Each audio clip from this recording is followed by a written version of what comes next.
The biggest earnings week of the quarter is upon us, with more than a third of S&P 500 companies reporting and almost half of the market cap.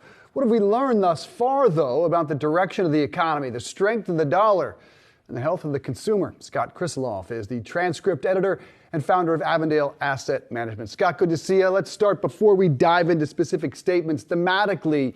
What have we learned thus far? What have we heard from our business leaders?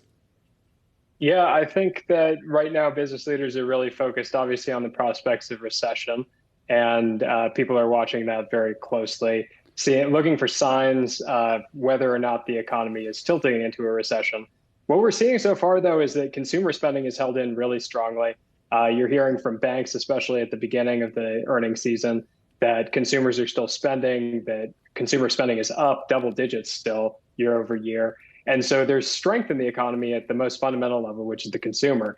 And yet you have deteriorating company confidence, I think, among the CEOs, thinking that they need to be preparing for a recession. So at a high level, that's what we're really seeing right now. Yeah, Scott, and to that point, I want to bring up what Goldman Sachs CEO David Solomon did say shortly after the earnings were released. He said on the distribution of outcomes, there's a good chance that we have a recession in the United States. Comparing that to what we've heard from other bank CEOs, other executives, how does it stack up just in terms of the likelihood that we will see a significant slowdown?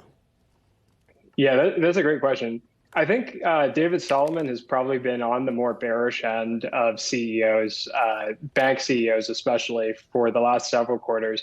I think that it's easier to find a more negative comment from David than from some of the other ones. Obviously, Jamie Dimon has been notably bearish, talking about a hurricane that could be coming through the economy. And I would say that Brian Moynihan has been on the most bullish side at Bank of America of any of the bank CEOs. And that has proven the same case during this earnings season as well. So Brian Moynihan was one who reminded that the consumer is still very strong. Relatively, Goldman Sachs and JP Morgan CEOs, David Solomon and Jamie Dimon, were both a little bit more bearish. And I would say that David Solomon has been the most cautious of anybody, which maybe isn't too surprising because Goldman Sachs obviously has the largest capital markets business of those three, whereas Bank of America would be touching consumers more directly. Right. It's not just their interpretation. Some of them certainly have different business models. So let's move over to the consumer and what we're learning from them. Here's the Amex CEO. We're confident. Look, the spending speaks for itself. Just look at some of these numbers. You've got, goods and services up 16%. Our U.S. consumer is up 22%. Millennial spending is up 39%. Our T&E spending is up 57%.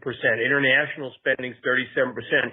We haven't seen any change. And you can look at this quarter over quarter, and the reality is that last quarter was a record level quarter in terms of spending, and this is like $1 billion behind or something like that. But if you look at year over year growth, we're not seeing any changes in consumer spending behavior at all.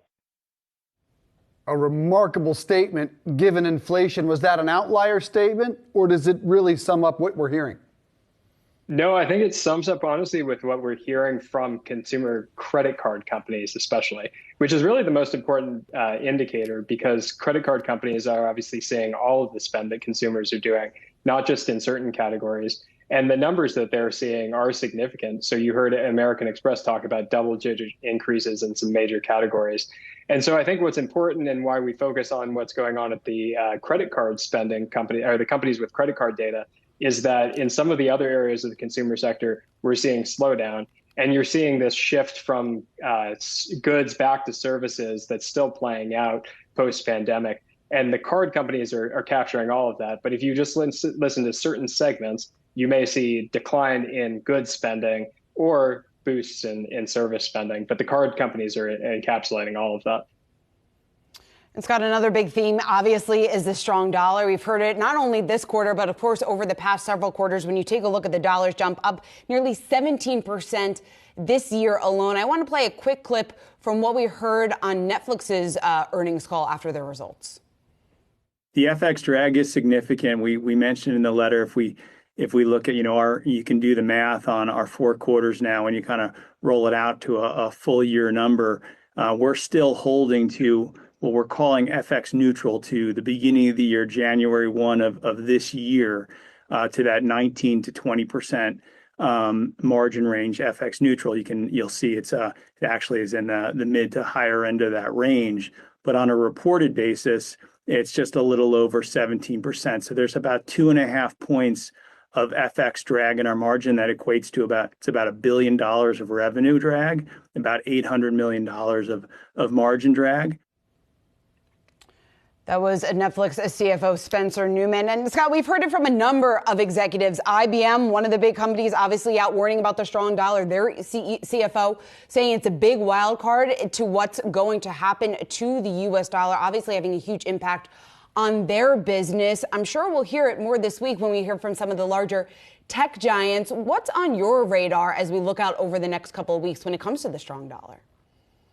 Yeah, I mean, I think the strong dollar is one component, one major component that's impacting earnings growth in this quarter. And I think that's one of the big things that we're seeing this quarter versus previous quarters is that you're really starting to see earnings growth get impacted by some of the headwinds that we've been seeing in the economy. So the dollar is one, and Netflix pointed out there. Procter & Gamble also talked about a 9-point headwind just from currency in its most recent quarter. But then also Procter & Gamble talked about a 27-point overall earnings growth headwind, which again, 27 points is a massive number in terms of the growth headwind. And that was not just in terms of strong dollar, but that was also just the general inflationary environment, both in terms of their input costs and then also their freight and delivery costs. And so those things, what we've been talking about thematically in markets and capital markets for a long time, I think are starting to actually hit the financial statements of companies in this quarter. And that's really important for two reasons. Not only is it's impacting and showing where the economy is going, but as we think about what multiples to give to stocks, to equities, and ability to repay debt for companies as well, capital markets can get impacted a further leg here by decreasing earnings and some of these dynamics finally flowing through. All right, that's great stuff. The Transcript editor and Avondale Asset Management founder, Scott Krisiloff. Appreciate it, man. Thanks.